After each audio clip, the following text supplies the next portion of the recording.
Hello दोस्तों, नमस्कार। कैसे हैं आप सभी? सब आनंद से ही होंगे, ऐसी मैं आशा करता हूँ। और अब हमारी आज की क्लास है 15, क्लास नंबर 15 के पार्ट बी में आप सभी का स्वागत है। इस क्लास में हमें कुछ एक प्रश्न देखने को मिलेंगे जो हमने अभी तक पढ़ा है उसका यहाँ पर निचोड़ दिया हुआ है। अब बस ये है कि हमारा जो परसेंटेज है उसके आखिरी ये सवाल यहाँ पर लिखे गए हैं। बाकी और जो कॉन्सेप्ट रह जाएंगे या और ऐड होंगे वो आपको कराते रहेंगे। और जो हमारे जितने भी कॉन्सेप्ट हुए हैं, जितने भी हमारे कॉन्सेप्ट हुए हैं, हमें उन कॉन्सेप्ट को क्या करना है, बार बार से हम प्रैक्टिस करवाएंगे। हर एक कॉन्सेप्ट को हर बार बीच में उठा लिया जाएगा और वहाँ पर आपको प्रैक्टिस करा दी जाएगी। और आपको इस प्रकार से सारे के सारे परसेंट के जितने भी कॉन्सेप्ट हैं वो सारे के सारे आपके क्या हो जाएंगे, रिकॉल हो जाएंगे। रिकॉल होने से ही क्या हो जाएगा कि आप तो प्रैक्टिस कर ही रहे हैं, लेकिन मेरा एक और कर्तव्य बैठता है कि मैं क्या कर रहा हूँ कि आपके द्वारा जो मेहनत की जा रही है उसमें मैं थोड़ा अपना और योगदान जोड़ना चाहता हूँ।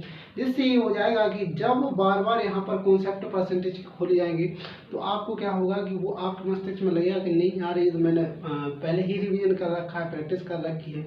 तो क्या होगा, जब बार बार रिकॉल होगा तो सारा का सारा परसेंटेज चैप्टर आपके मस्तिष्क में छप जाएगा। और इस प्रकार के प्रश्न, इस कॉन्सेप्ट के द्वारा जो प्रश्न वहाँ पर देखने को मिलेंगे, और जब आप उनको देखेंगे तो आप सीधे ही टिक लगाएंगे, ना कि सॉल्व करेंगे, क्योंकि इतना समय आपके पास नहीं है, ना ही एग्जाम हॉल में आपके पास समय होगा। तो चलो ज़्यादा देर ना करते हुए हम सीधे ही अपने प्रश्न पर आते हैं और अपने प्रश्नों को सॉल्व करते हैं। क्या कह रहा है प्रश्न, इस पर हम विचार करते हैं। तो आज का प्रश्न हमारा है 142वां प्रश्न है। ये क्या कह रहा है, इस पर हमें विचार करना है। ये बोल रहा है किसी शहर की जनसंख्या प्रथम वर्ष 16.3% बढ़ जाती है तथा दूसरे वर्ष 37.2% घट जाती है, परंतु तृतीय वर्ष 57.1% बढ़ जाती है। वर्तमान जनसंख्या ज्ञात करें, जबकि 3 वर्ष बाद जनसंख्या 1,65,000 हो जाती है। देखो, ये प्रश्न है वही सेम प्रश्न है, उसी कॉन्सेप्ट के प्रश्न है जो अभी तक की 3-4 बेसिक की क्लास यहाँ पर आपको करवाई गई थी, उसी पर आधारित ये प्रश्न है। लेकिन यहाँ पर जो आपको बताया गया था, पहला तरीका बताया गया था क्या, बेसिक का बताया गया था। फिर बताया गया था फॉर्मूला वाला जो क्रमागत वृद्धि और क्रमागत कमी दोनों को दर्शा रहा था। और ये वाला फॉर्मूला मैंने तब बताया था कि जब भी आपको वैल्यू किस में दी हो, फ्रैक्शन में दी हो। किस में भाई? जब भी आपको वैल्यू फ्रैक्शन में दी हो तो आपको क्या करना था, ये वाली कंडीशन, ये वाली ट्रिक, ये वाला फॉर्मूला आपको यूज करना था। मैंने आपको बताया था, क्योंकि वहाँ पर वो फॉर्मूला यूज नहीं आएगा जो एक्स वाई को हमने मान के किया था। वहाँ पर वो टाइम ज़्यादा लेगा और हमें एग्जाम में इतना समय नहीं गंवाना है, ठीक है भाई।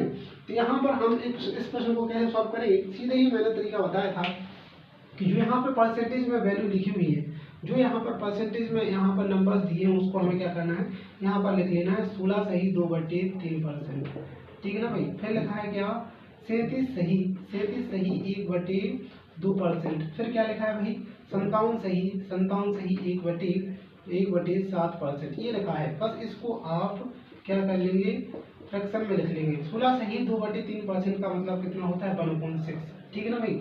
फिर इसके बाद में करते हैं 37 सही 1/2% का मतलब कितना होता है, 12×36, 37 सही 1/2%, मतलब उसका होता है 12×36 मतलब 3/8। 1/12 का मतलब कितना होता है, 12 सही 1/2%, 12.5% किसका होता है, 1/8, 1/8 का। 12×36 मतलब 3 का गुणा कर रहे हैं, 12×36 मतलब 8/3, ठीक है ना भाई। 57 सही 1/7, 57 सही 1/7 का मतलब क्या था, 1/7 का मतलब क्या था, 14 सही 2/7%, ठीक है ना भाई। तो यहाँ पर 57 सही 1/7 का मतलब कितना हो जाए, 14 चौको 56, 57 सही 1/7%, मतलब यहाँ पर 4/7 का ये लिखा हुआ है। ऐसे आपको बार बार लिखना है। क्यों लिखना है बार बार, क्योंकि आप अगर बार बार लिखेंगे ना तो ये वैल्यू आपको सीधे ही याद हो जाएंगी। पर ये याद करने की आवश्यकता है। अगर आप इन्हें याद नहीं कर रहे हैं तो आपको शायद क्या, ये कंफर्म है कि आपको दिक्कतें पैदा होगी। और हमें दिक्कतें पैदा नहीं, हमें दिक्कतों से मुक्ति पानी है, उनसे हमें क्या करना है, छुटकारा पाना है। छुटकारा क्यों, छुटकारा इसलिए क्योंकि हमारे पास अब वो एक महत्वपूर्ण समय है जिसका हमें सदुपयोग करना है, ना कि किसी भी प्रकार की गलती से, ना कि किसी भी प्रकार की गलती से अपने आप को क्षतिग्रस्त करना है। ठीक है ना भाई, आगे बढ़ते हैं। तो इसमें हमें क्या करना था, पहले प्रश्न में बोला जा रहा है प्रथम वर्ष 16 की क्या होती है, वृद्धि होती है। मतलब पहले जनसंख्या कितनी थी, 6 थी। पहले जनसंख्या 6 थी और उस पर 1 की वृद्धि होगी, मतलब जनसंख्या होगी 7। ये क्या होगी, बाद में, ये पहले थी, ये बाद में होगी। फिर इसके बाद में क्या हुआ है, फिर इसके बाद में क्या हुआ है कि आगे बोला गया है दूसरे वर्ष क्या बोला गया है, 37 सही 1/2% घट जाती है। क्या, दूसरे वर्ष जनसंख्या घट जाती है 37 सही 1/2%। 37 सही 1/2% का मतलब होता है 3/8। मतलब पहले जनसंख्या थी 8, 3 की कमी हो गई है, 8 में 3 की कमी हो जाएगी तो कितने बचेंगे भाई, शेष 5 बचेंगे। मतलब जनसंख्या 3 घट गई है, 3 घट गई है तो अब 8 में से 3 घट गया तो 5 बचेगा, 5 बचेगा तो 5 यहाँ पर हमने लिख दिया। फिर इसके बाद में आगे क्या बोला गया, तृतीय वर्ष 57 से 1/7% जनसंख्या बढ़ जाती है। मतलब पहले जनसंख्या थी कितनी, 7, पहले जनसंख्या थी 7 और 7 में वृद्धि कितनी हुई भाई, 4 की। 7 में 4 जोड़ेंगे तो कितना हो जाएगा भाई, 11 हो जाएगा। बस ये कंडीशन आपको फॉलो करनी थी, सीधे ही सीधे यहाँ पर आपका सवाल सॉल्व हो जाएगा। बस क्या करना था, कुछ दिख रहा हो आपको कॉमन दोनों में तो आप कट कर सकते हैं। 7 दिख रहा है, 7 को 7 से आप कट कर दीजिए, कट कर दिया आपने, बस अब इसको सॉल्व कर दीजिए। 8 छंग 48 और 11 पन्ना 55।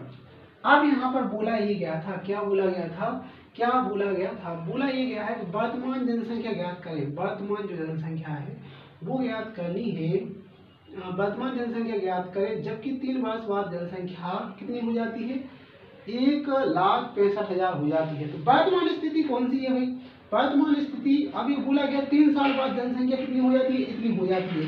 तो वर्तमान कौन सी होगी, वर्तमान ये होगी और 3 साल बाद वाली स्थिति ये होगी। तो जो 55 की वैल्यू है आपकी, जो 55 की वैल्यू है वो कौन सी हो जाएगी, ये देखो आपको सवाल को पढ़कर ये समझ में आएगा कि हमें किसको क्या मानना है, किसको पहले मानना है, किसको बाद में मानना है। आप सवाल पढ़ेंगे, भाषा को समझेंगे, आपको समझ में आएगा। आपको लग रहा होगा क्यों आपने डायरेक्ट ही क्यों मान लिया, ऐसे कैसे, हमें गहराई से बताओ कि आपने 55 को ही आप इसके इक्वल क्यों मान रहे हो, 48 को क्यों नहीं मान रहे हो, 48 को क्यों नहीं माना जा रहा है, वो इसलिए नहीं माना जा रहा है महोदय, वहाँ पर सीधा स्पष्ट बोला जा रहा है 3 वर्ष बाद जनसंख्या इतनी हो जाती है। अब 3 वर्ष बाद यहाँ पर जो भी स्थितियां बढ़ी हैं, घटी हैं, वृद्धि हुई है, कमी है, मतलब यहाँ वृद्धि हुई है, घटी है, वृद्धि हुई है, तो यहाँ ये 3 साल बाद की स्थिति है। 3 साल बाद की स्थिति मतलब पूरा निचोड़ कितना आ गया, 55। ये पूरा निचोड़ 55 किसके बराबर है, 1,65,000 के बराबर है। लेकिन हमारी वर्तमान स्थिति क्या थी, वर्तमान स्थिति हमारी कितनी है वही 48, बस 48 का मान निकालना है, ऐसे समझना है। यहाँ अगर आपने ऐसे समझ लिया आपका काम हो गया, बात करते हैं फिर आपका काम हो गया, क्योंकि आप सवाल को समझने लगे हैं, प्रश्न की भाषा पर आपने मेहनत कर ली है, इसलिए आपको थोड़ा धैर्यता से यहाँ पर समझना है। ठीक ना भाई, धैर्यता से समझना है। अब हमें क्या करना है, बस सीधे ही 55 की वैल्यू दी है, 48 की निकालनी है। तो आप सभी को तो पता है, क्या पता है भाई, आपको पता है, क्या पता है, अरे आपको पता है कि कैसे निकालना है यार। यहाँ 55 दूना 110, 55 तिया 165, तिया मतलब 165, तिया मतलब 165, बस सीधे ही आप गुणा कर दो। 8 तिया 24 की 4, हासिल आ गए 2, 4 तिया 12, 12 2 14, 000। बस ये आंसर आ गया, कितना आ गया, 1,44,000, 1,44,000, 1,44,000 जो जनसंख्या है हमारी वर्तमान जनसंख्या, वो 1,44,000 होनी चाहिए। यही हमारा आंसर है। क्या ऑप्शन में दिख रहा, हाँ, ऑप्शन नंबर बी ये हमारा सही होगा, ऑप्शन नंबर बी ये हमारा सही होगा, यही हमारा सही है। ठीक है ना भाई, okay sir, okay sir, okay. तो अब बढ़ते हैं हम आगे और अगले प्रश्न की ओर। हमारा अगला प्रश्न क्या कह रहा है, इस पर हम विचार करते हैं। ठीक है ना भाई, ठीक है ना भाई, ओके सर, इस पर हम विचार करते हैं। ठीक है, हमारा अगला प्रश्न क्या कह रहा है, प्रश्न नंबर 143 ये क्या कह रहा है, एक आदमी अपनी आय का 5% यात्रा में, बचेगा 20% भोजन में, बचेगा 20% भोजन में तथा 120 रुपये दान में देता है। यदि उसके पास अभी भी 1400 रुपये बचे हों तब व्यक्ति की आय ज्ञात करें। बस इसको भी उसी तरीके से सॉल्व करना, थोड़ा थोड़ा टुकड़ों में बांटकर, क्योंकि तब और बेहतर तरीके से आप समझ पाएंगे। जैसे यहाँ पर लिखा है 5%, यहाँ पर मैंने लिख दिया 5%, ठीक है ना भाई। फिर इसके बाद में क्या लिखा, इसके बाद में लिखा है 20%, इसके बाद में लिखा है 20%।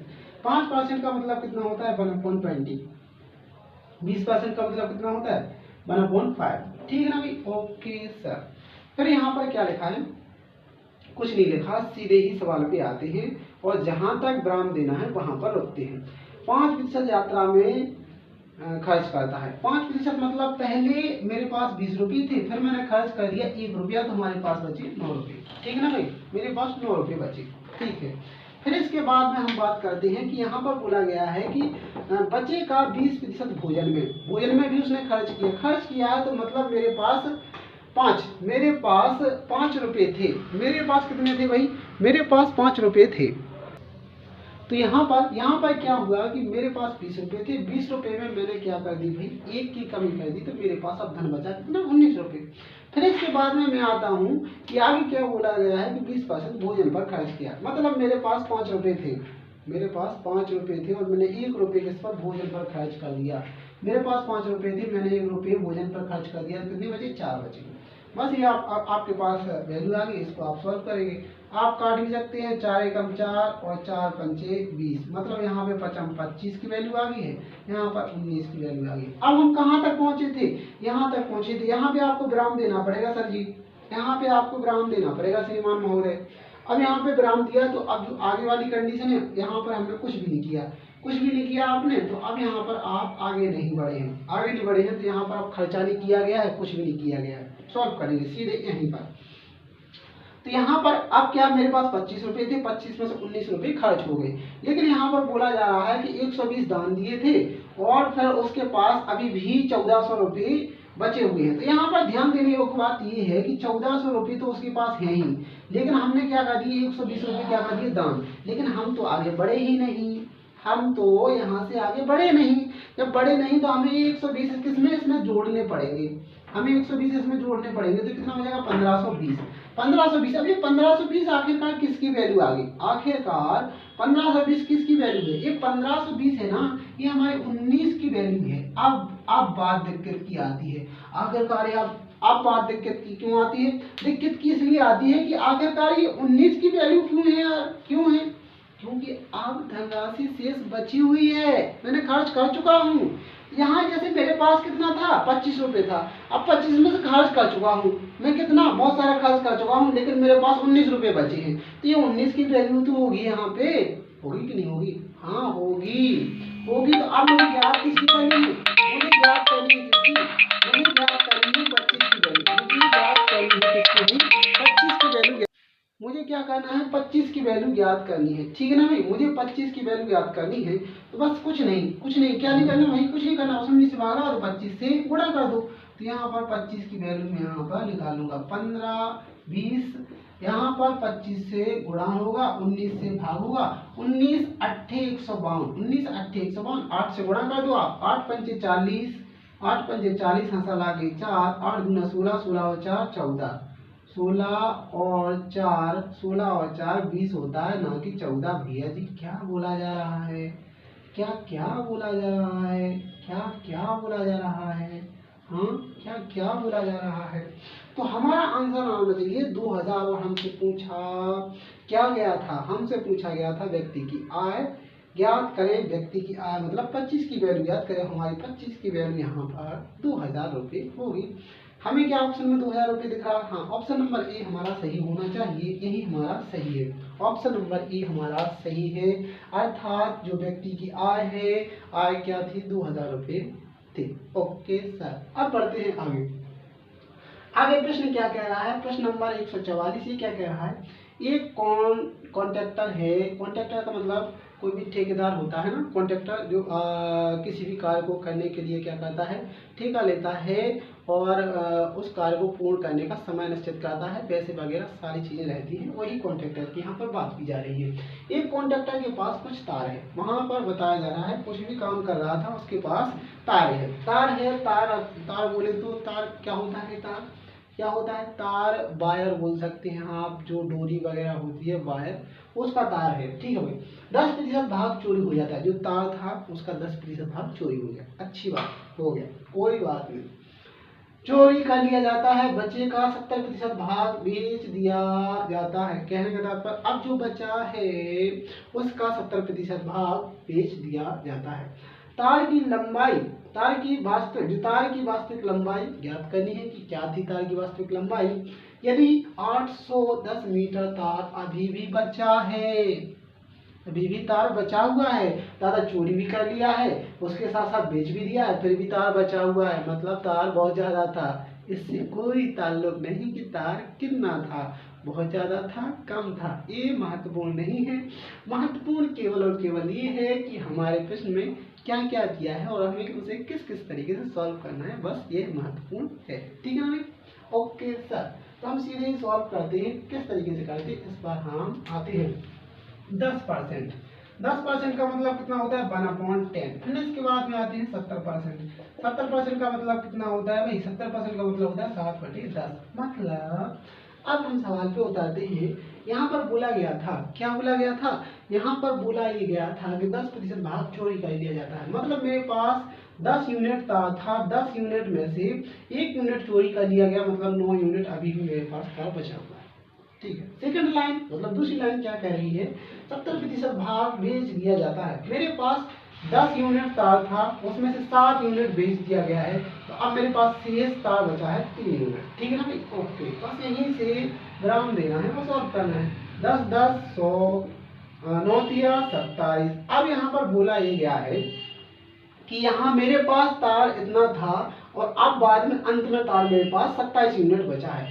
और लेकिन यहाँ पे तो बोला जा रहा है कि नहीं 810 मीटर बचा है, यहाँ आपके पास 27 यूनिट आ रहा है, वहाँ आपके पास 810 यूनिट आ रहा है, या 810 मीटर आ रहा है। तो इसकी जो वैल्यू है वो आपकी हो जाएगी 810 मीटर। कितनी हो जाएगी, 810 मीटर।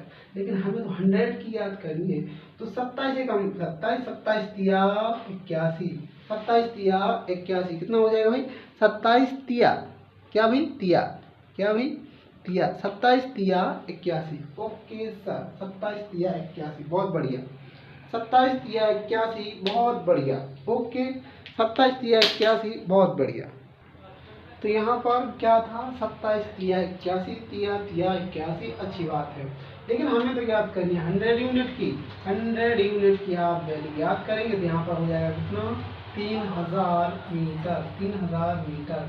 कहने का तात्पर्य ये है महोदय, कहने का तात्पर्य ये है महोदय, क्या है महोदय, कहने का तात्पर्य ये है, कहने का तात्पर्य ये है कि जो प्रारंभ में तार की जो वास्तविक लंबाई थी वो थी 3000 मीटर। अब जो बेचा गया है, चोरी किया गया है, उसको घटा बटा कर इतना बचा था, वास्तविक लंबाई 3000 मीटर होनी चाहिए। वही हमारा आंसर है, वही सही है, ऑप्शन नंबर सी यहाँ पर हमें दिख रहा है और हमारा यही सही आंसर है। ठीक है ना भाई? अगला प्रश्न क्या कह रहा है, इस पर भी हम गौर फरमाते हैं। मैंने आपको बताया था कि जो बेसिक फार्मूला है उससे जाएंगे तो दिक्कत आएगी, अगर फार्मूला एक्स वाई को आप यूज करेंगे तो उससे भी दिक्कत आएगी, लेकिन उससे हमें यूज नहीं करना है। इसके बाद मैंने बताया था जो बेसिक तरीका है, आप फ्रैक्शन में लिखिए, फ्रैक्शन के बाद लिखने के बाद आप रेशो से करेंगे तो आप बहुत ही फायदे में रहेंगे। इसी प्रकार से यहाँ पर हमें मिक्स फ्रैक्शन में हमें यहाँ पर नंबर्स देखने को मिल रहे हैं, भिन्न वगैरह देखने को मिल रही है, तो आप इसे सीधे ही किससे, रेशो से करेंगे, अर्थात अनुपात से करेंगे, जिससे आपको बहुत ही सटीकता और सरलता का भाव प्रस्तुत होगा।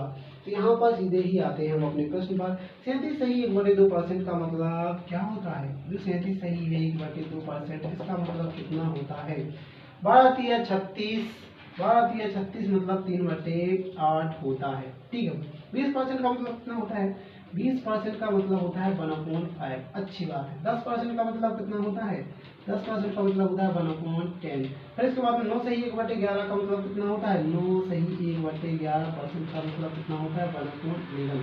फिर इसके बाद में 11 सही 1/9% का, 11 सही 1/9% का मतलब होता है 1/9। ठीक है ना भाई? बस आपको सॉल्व कर देना है। आप ध्यान देना है, यहाँ पर लिखा है क्या, कमी, यहाँ पर वृद्धि, यहाँ पर कमी, यहाँ पर वृद्धि, यहाँ पर कमी। ठीक है ना भाई। यहाँ पर इस प्रकार से काम चलेगा। तो यहाँ पर इस प्रकार से हमें यहाँ पर लिख लेना है। लिख क्यों रहे हैं? लिख इसलिए रहे कि आपको अच्छे से याद रहे। ठीक है, ओके सर। अब यहाँ पर बोला गया है 37.2% की क्या हुई? कमी हुई है। मतलब हमारे पास पहले पैसे थे 8 रुपये, या 8 रुपये से 3 की कमी हुई है, तो बचे हैं कितने? 5। ओके सर जी, कितने बचे हैं? 5 बचे हैं। फिर इसके बाद में बोला गया है कि 20% क्या हो गया है? 20% की यहाँ पर वृद्धि हुई। 20% मतलब होता है 1/5। पहले मेरे पास थे 5 रुपये, अब एक की वृद्धि हुई मतलब 6 हो गई। अच्छी बात है। फिर यहाँ पर 10% कमी, मतलब पहले मेरे पास 10 रुपये थे, अब एक की कमी हुई है। अब एक की कमी हुई है तो मेरे पास 9 रुपये हो गए। ठीक है, आगे बढ़ते हैं। 9 से 1/11% की वृद्धि, मतलब पहले मेरे पास 11 रुपये थे, फिर एक की वृद्धि हुई मतलब मेरे पास 12 रुपये हो गए। फिर 11 से 1/9% की कमी, मतलब पहले मेरे पास 9 रुपये थे, फिर एक की कमी हुई मतलब मेरे पास 8 रुपये बचे। बस कुछ कॉमन दिख रहा हो तो आप काट दो, बाकी आप सॉल्व कर देंगे। यहाँ पर 8 से 8 खत्म होने की संभावना दिख रही है, 9 से 9 खत्म होने की संभावना यहाँ पे दिख रही है। ठीक है, 5 से 5 खत्म होने की संभावना यहाँ पे दिख रही है। फिर इसके बाद में 5 दूना 10, 5 से नहीं, यहाँ पर 2 से काटा जाएगा। 5 से नहीं, 2 से काटा जाएगा। 2 पंचे 10 और 2 तिया 6। ठीक है ना भाई। 11 पन्ना 55 और 12 तिया 36। ठीक है ना भाई, 12 तिया 36, 12 तिया 36। ठीक है ना भाई। तो बस इसी प्रकार से आपको सॉल्व करना था। क्या सॉल्व करना था? ये सॉल्व करना था। अब यहाँ पर आपको देखना है टोटल कितनी कमी हुई है। भाई देख लो यहाँ पर कितनी कमी हुई है, इसको आप घटा के सॉल्व कर लेंगे। यहाँ पर क्या होगा? यहाँ पर 9 आ जाएगा, यहाँ पर 1 आ जाएगा, यहाँ पर 19 की कमी किससे भाई? 55 से इंटू 100%। सही लिखा ना मैंने? सही लिखा ना मैंने? हाँ यार, सही तो लिखा, सही लिखा। तो बस सॉल्व कर दो। किससे कट रहा है? किससे कट रहा है दादा? यहाँ पर हमने 5 से काटा, 5 से काटा। अब जो भी यहाँ पे सॉल्व करेंगे तो सीधे ही सीधे 55 से भाग देंगे, यहाँ पर 19 और 55 से भाग देंगे, तो अपनी जो भी वैल्यू आएगी वो हमारा आंसर होगा। ठीक है ना भाई, आप सॉल्व कर लेना।